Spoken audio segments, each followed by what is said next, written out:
Professional motorcycle racers and track day enthusiasts agree that frame sliders are an excellent investment for the track and on the street. For a relatively small amount of money, they can provide protection for some of the most vulnerable and expensive components of your bike. In concept, frame sliders are simple. Sturdy plastic pucks stand out from the frame or bodywork, so they're the first thing to contact the ground in the event of a tip over or a low side spill. They help the bike slide safely instead of digging in after an initial impact, which reduces the risk of tumbling and even greater damage. These sliders from R&G are effective in protecting the bike's bodywork and essential components, which will simplify repairs and save you money. More importantly, they keep the frame from ever touching the ground. Frame sliders are simple to install, but take caution as many kits require removal and replacement of critical hardware, like the engine mounting bolts. This should not be taken lightly.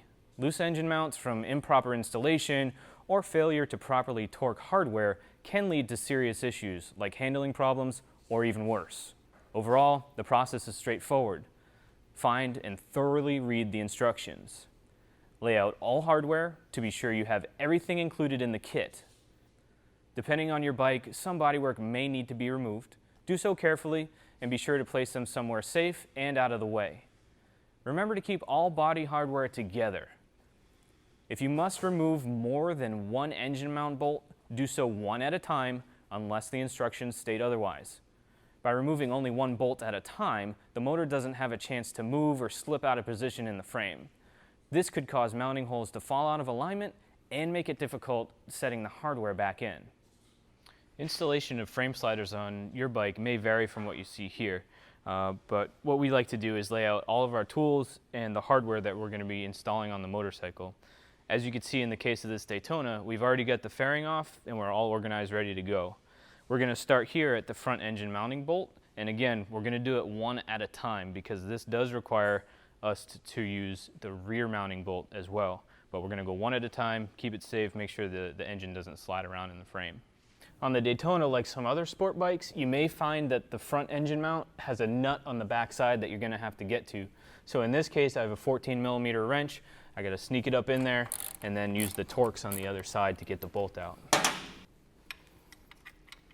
Now that we have our front engine mount bolt out, we're going to install the front bracket from the R&G kit.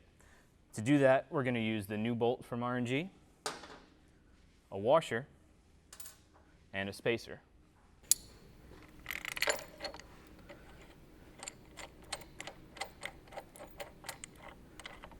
So we have our front bracket installed and it's just snug to this point. We're going to install the rear bracket, taking note of how the pieces align so that the boss you see here can align with the back of the rear bracket.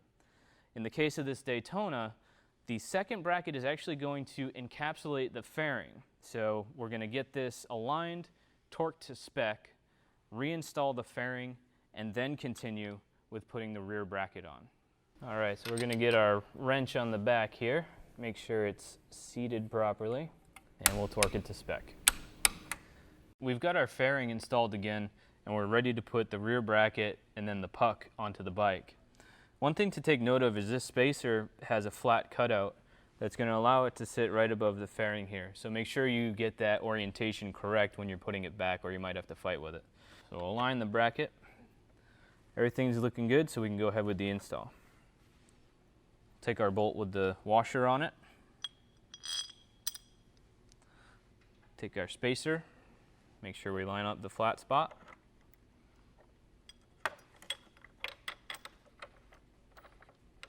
Now with the kit for the Daytona, there's a trim piece to install, and then we can install the puck.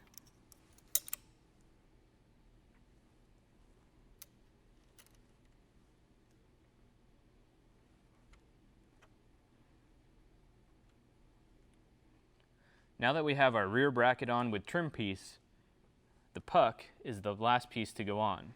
So that's going to be the puck itself, a bolt and washer, and a spacer on the back.